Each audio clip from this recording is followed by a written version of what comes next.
Bayangkan dua legenda sepak bola Belanda kini bersatu demi satu tujuan, mengangkat prestasi Garuda. Simon Tahamata resmi ditunjuk sebagai Head of Scouting oleh PSSI pada Kamis 22 Mei 2025, menandai langkah strategis dalam penguatan sistem pencarian dan pengembangan talenta muda Indonesia. Kehadiran Tahamata semakin mempertegas sentuhan Belanda dalam struktur sepak bola nasional, seiring dengan latar belakangnya yang erat dengan kultur sepak bola negeri kincir angin. Melalui pernyataannya, Tahamata mengaku bersyukur atas sambutan hangat yang ia terima bahkan sebelum pengumuman resminya. Ia juga menyampaikan antusiasmenya untuk segera bekerja sama dengan jajaran pelatih timnas Indonesia di bawah arahan Patrick Kluivert. Saya mengucapkan terima kasih atas semua pesan positif yang telah dikirimkan kepada saya. Saya menantikan kolaborasi bersama Coach Patrick Kluivert dan staf teknis lainnya di Indonesia, ujar Tahamata di laman resmi PSSI. Dalam kapasitas barunya, mantan bintang Ajax Amsterdam dan timnas Belanda berdarah Maluku ini akan bertanggung jawab mencari dan merekrut pemain berbakat baik dari dalam negeri maupun diaspora, khususnya yang berada di Belanda. Ia akan bekerja sama erat dengan Kluivert, Gerald van den Berg, Nova Arianto, dan jajaran pelatih lainnya untuk memastikan keberlanjutan dan peningkatan kualitas skuad nasional serta ekosistem sepak bola tanah air. Baru ditunjuk, Simon Tahamata langsung menunjukkan efektivitasnya. Lobby pertamanya sukses besar, satu talenta diaspora, Tristan Khoyer siap memperkuat timnas Indonesia. Tahamata juga berperan untuk pengusulan pemain keturunan yang menurutnya layak untuk dinaturalisasi. Dan ya, salah satu pemain potensial yang punya kans diusulkan oleh Tahamata adalah Tristan Khoyer yang merupakan wonderkid Ajax Amsterdam. Bek kanan berusia 20 tahun tersebut dibina di Akademi Ajax namun dipinjamkan ke PSV Zwolle pada musim ini. Tahamata merupakan sosok yang melihat langsung bagaimana Khoyer berkembang karena dia menjabat sebagai pelatih teknis di tim Akademi Ajax dari tahun 2014 hingga 2024. Di sisi lain, Khoyer masuk sistem Akademi Ajax sejak 2016 dan meninggalkan klub pada 2024 untuk masa pinjaman ke PSV Zwolle. Beberapa waktu lalu, ia pun pernah menyampaikan secara jelas bahwa dirinya tertarik untuk membela timnas Indonesia. Saya sangat menghormati cara sepak bola di Indonesia dan saya melihat perkembangan yang dialami tim nasional. Saya tak menutup kemungkinan untuk masa depan, kata Tristan Khoyer pada Maret lalu via Football Premier. Dan ketika seseorang datang membawa puluhan tahun pengalaman di sepak bola Eropa, wajar jika Erick Thohir kegirangan. Simon Tahamata adalah sosok yang tak bisa diremehkan. Ketua Umum PSSI Erick Thohir menyebut hangat bergabungnya Simon Tahamata sebagai kepala pemandu bakat sepak bola nasional. Penunjukan tokoh berdarah Maluku tersebut dinilai sebagai langkah penting dalam memperkuat sistem pencarian talenta yang lebih modern dan global. Kami sangat antusias menyambut Simon Tahamata dalam keluarga besar PSSI. Pengalaman dan keahliannya dalam pengembangan pemain muda akan menjadi aset berharga dalam perjalanan kami menuju panggung dunia, ujar Erick Thohir. Simon Tahamata dikenal sebagai sosok berpengalaman dalam pembinaan usia muda di Belanda, termasuk pernah terlibat dalam akademi klub-klub besar seperti Ajax Amsterdam. Pelatih yang memiliki nama lengkap Simon Melkianus Tahamata ini lahir di Belanda pada 26 Mei 1956 dan memiliki garis keturunan Indonesia dari Maluku.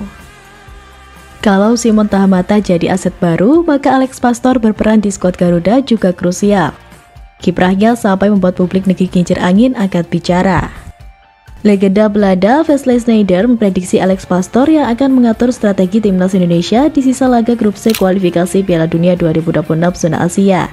Hal ini diungkapkan Wesley Sneijder saat hadir di sebuah media Belanda, Ziggo Sport. Dalam acara tersebut hadir juga Alex Pastoor dan sejumlah pengamat sepak bola lain. Di forum tersebut, Alex Pastoor ditanya salah satu pengamat apakah ia menjabat sebagai asisten dari Patrick Kluivert atau sebaliknya. Pertanyaan itu muncul karena secara profil kepelatihan, Alex Pastoor jauh di atas Patrick Kluivert. Alex Pastoor berpengalaman membawa 3 klub Eredivisie, yakni Excelsior, Sparta Rotterdam, dan Almere City promosi ke Eredivisie. Sementara Patrick Kluivert gagal total saat menjadi pelatih kepala timnas Curaçao dan Adana Demirspor. Karir kepelatihan Alex Pastoor lebih mentereng ketimbang Patrick Kluivert. Mendapat pertanyaan seperti itu, Alex Pastoor memberi jawaban tegas. Ia memastikan dirinya sebagai asisten dari Patrick Kluivert di timnas Indonesia.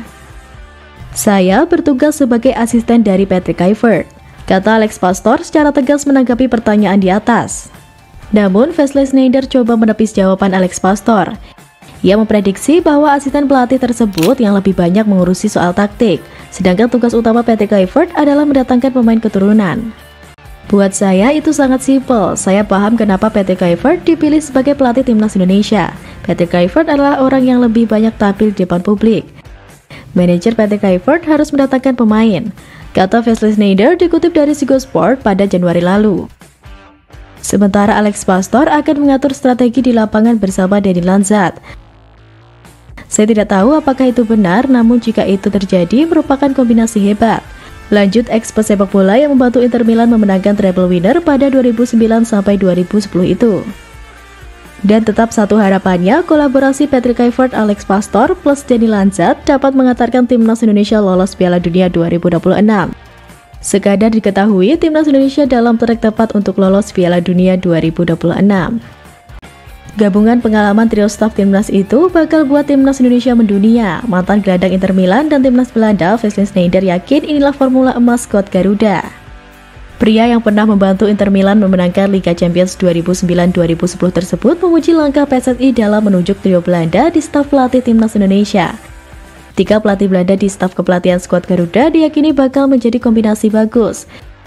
Dirinya menyebut bahwa keputusan PSSI masuk akal untuk menunjuk 3 pelatih sekaligus di ruang ganti timnas Indonesia saat ini. Indonesia Patrick Kluivert bersama asistennya Alex Pastoor dan Denny Lanzat telah tiba di Bali untuk mempersiapkan pemusatan latihan jelang 2 laga penting kualifikasi Piala Dunia 2026 melawan China dan Jepang. Mereka mengunjungi Bali Unit Training Center di Gianyar untuk mengecek kesiapan fasilitas yang akan digunakan selama TC dijadwalkan berlangsung pada tanggal 26 hingga 31 Mei 2025. Kluivert mengungkapkan kekagumannya terhadap fasilitas di Bali United Training Center yang mencakup lapangan latihan, pusat kebugaran, ruang ganti dengan jacuzzi dan shower, serta pemandangan alam yang indah karena lokasinya dekat dengan laut.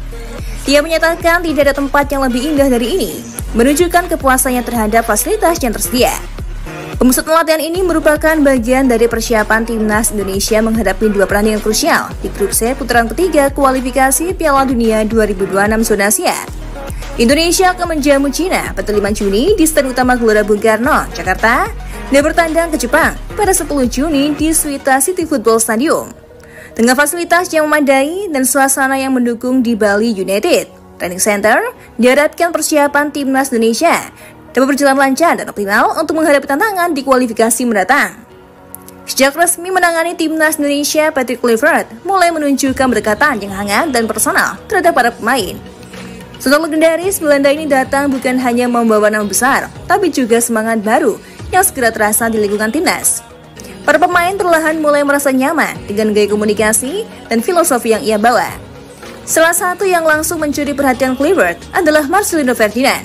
Sang pelatih tak segan memuji kualitas gelandang muda itu, menyebutnya sebagai pemain penuh potensi yang akan menjadi poros permainan tim. Marcelino pun merespon dengan performa gemilang, mencetak gol dan tampil konsisten di lini tengah. Rizky Ridho juga menjadi salah satu nama yang mendapatkan perhatian. Ketangguhannya di lini belakang membuat Kluivert terpukau. Ridho sendiri mengaku senang dan pendekatan pelatih yang lebih banyak membangun kepercayaan pemain lewat diskusi dan arahan pribadi. Kenyamanan juga dirasakan pemain naturalisasi seperti Jody Amat dan Jesus. Mereka merasakan aura profesional dan terbuka dari staf kepelatihan baru ini. J bahkan menyebut Kluivert mampu membuat semua pemain merasa penting, baik yang lokal maupun diaspora. Tak hanya pemain muda, sosok berpengalaman seperti Stefano Lillipali juga menyambut positif era Kluivert. Setelah lama absen dari timnas, kepercayaan yang diberikan sang pelatih membuat Lillipali kembali bersemangat membela merah putih.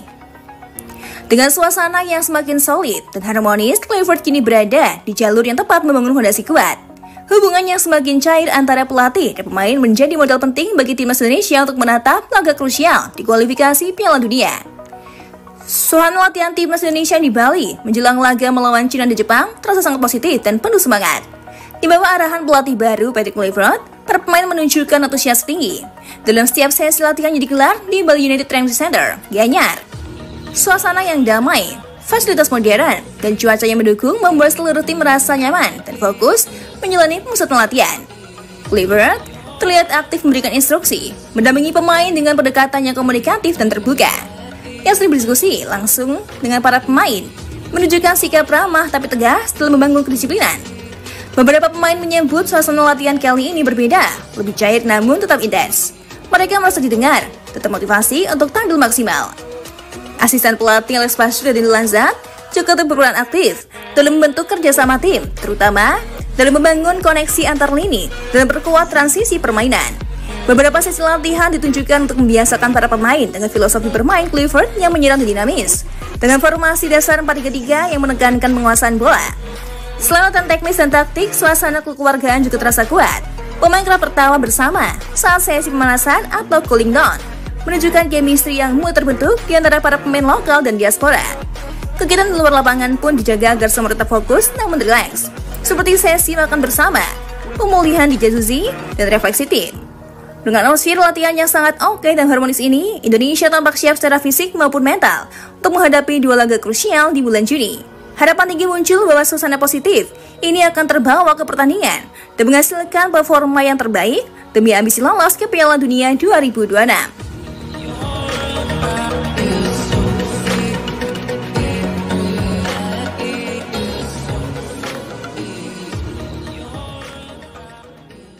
Indonesia kembali jadi sorotan. Banyak kejutan terjadi menjelang laga penting kontra Cina dan Jepang. Dari pencoretan pemain hingga pujian dari pandit asing, yuk kita kupas satu persatu kabar panas yang lagi ramai dibicarakan. Bayangkan bukan 1 atau 2, tapi 9 pemain sekaligus dicoret dari skuad Garuda. Patrick Kluivert bikin gebrakan besar yang bikin publik tercengang.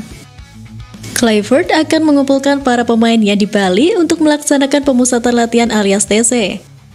Sebanyak 32 pemain telah resmi diumumkan oleh Timnas Indonesia untuk mengikuti pemusatan latihan di Bali United Training Center tersebut. Namun demikian, tentunya tidak semuanya bisa didaftarkan saat matchday karena aturan AFC dan FIFA hanya memperbolehkan maksimal 23 pemain untuk disertakan. Oleh karena itu, setelah pengumuman 32 pemain untuk mengikuti pemusatan latihan, maka Patrick Kluivert harus mencoret 9 diantaranya untuk matchday.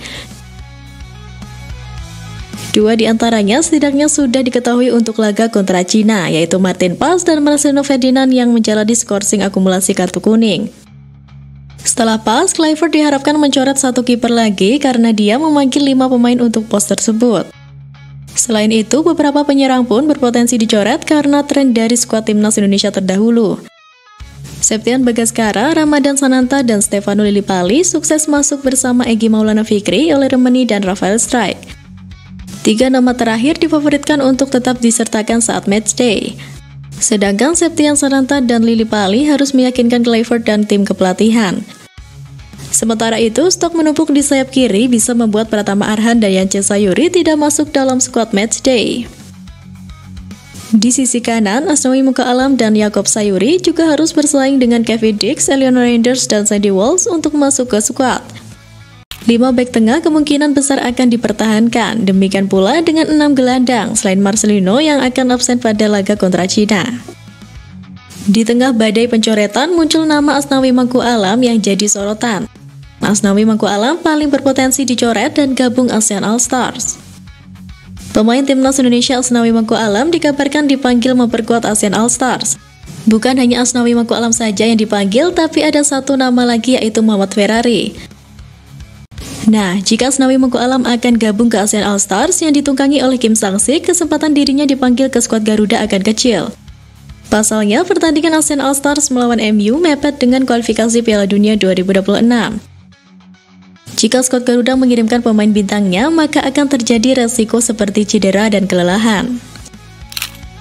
Laga ASEAN All-Stars versus Manchester United bakal digelar pada 28 Mei 2025, sedangkan untuk kualifikasi Piala Dunia 2026 antara Timnas Indonesia versus Cina bakal digelar 5 Juni 2025. Maka dari itu, jika Asnawi Mangku Alam bakal main di ASEAN All-Stars, ia berpotensi dicoret lagi oleh Patrick Kluivert. Sebelumnya, nama Asnawi Mangku Alam juga tidak dipanggil oleh Kluivert di jeda internasional Maret 2025. Sementara itu, terkait rumor pemain 25 tahun itu dipanggil ke ASEAN All-Stars juga direspon PSSI via Exco Sumarji.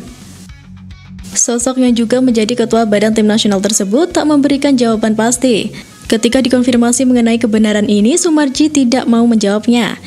Ia menyebut siapa yang akan mewakili Indonesia segera diumumkan GSI. Adapun GSI alias Garuda Sepak Bola Indonesia adalah perusahaan komersialisasi di bawah naungan PSSI. Dan siapa sangka kekuatan timnas Indonesia ternyata diam-diam bikin kagum lawan. Seorang pandit asal Cina justru angkat topi untuk para pemain keturunan Indonesia. Menurut Ma Dexing, pemain naturalisasi Indonesia sedang dalam periode puncak sebagai pesepak bola. Sebagian besar pemain naturalisasi Indonesia berusia sekitar 26 tahun, yang merupakan masa keemasan dalam karir olahraga mereka. Dengan bergabungnya para pemain tersebut akan sangat meningkatkan daya juang Indonesia. Duel Indonesia versus Cina menjadi perbandingan kualitas naturalisasi dari kedua pemain. Cina cukup takjub dengan proyek naturalisasi Indonesia. Saat ini hanya Serginho, pemain naturalisasi yang dimiliki tim asal negeri tirai bambu tersebut. Di balik pencoretan pemain, pelatih asal Brazil minta supporter percaya dengan Patrick Kluivert. Stefano Kugura optimis timnas Indonesia bisa memberikan perlawanan kepada Cina dan Jepang. Pria yang sering disapa Teko itu yakin tim merah putih bisa mengamankan tiket lolos ke putaran keempat. Lebih lanjut, Teko memberikan pesan kepada supporter timnas Indonesia. Pelatih asal Brazil itu berharap supporter bisa memberikan kepercayaan kepada Patrick Kluivert. Teko menilai bahwa Patrick Kluivert adalah pelatih yang berkualitas. Saya yakin pasti bisa lawan Cina dan Jepang, masih ada peluang lolos ke round 4, semua pihak termasuk supporter harus percaya dengan pelatih baru.